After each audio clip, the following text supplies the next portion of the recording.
এই বিশু, বয়মটা দে। এই লেন গুরুজি।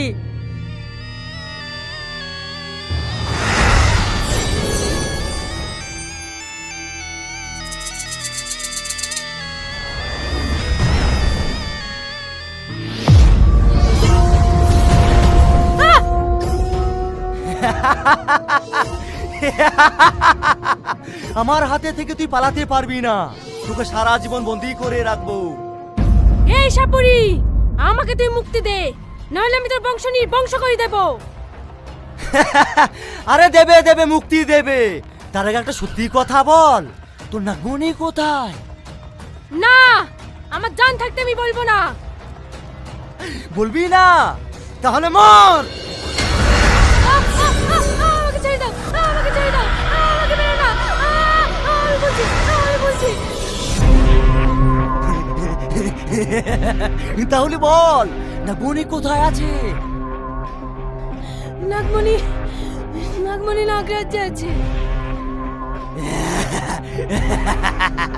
আমি যদি নাগমণিটা পেয়ে যাই, আমি সারা জিন্দগি অমর रहेगा। গুরুজি, তুমি তো অমর रहेगा আর আমি মরে যাएगा। তোরা কেন মরবি? তোরাও আমার সঙ্গে সারা জীবন অমর থাকবি। এই বল, নাগরাজে যাওয়ার রাস্তা কোন দিকে? তোরা যতই চেষ্টা করিস, নাগরাজ্যে যেতে পারবি নি।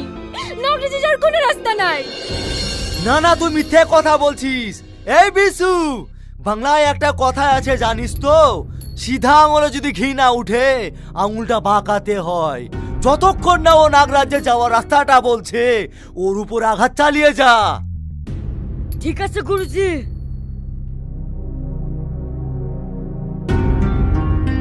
এই লে। না, আমি এসব যেতে পারছি না। আমাকে মুক্তি দাও, আমাকে মুক্তি দাও।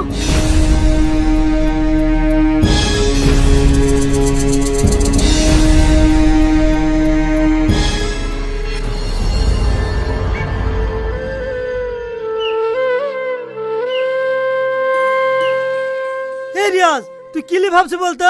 যা আর হয়ে গেছে, সেটি খেলেগা। না, আমার খেতে ভালো লাগছে না, তুমি যাও তো। ঠিক আছে, আমি চলেই যাচ্ছি। মাঠে এসে এরকম কাজ করবি না, কাল থেকে বাড়তে থাকিস।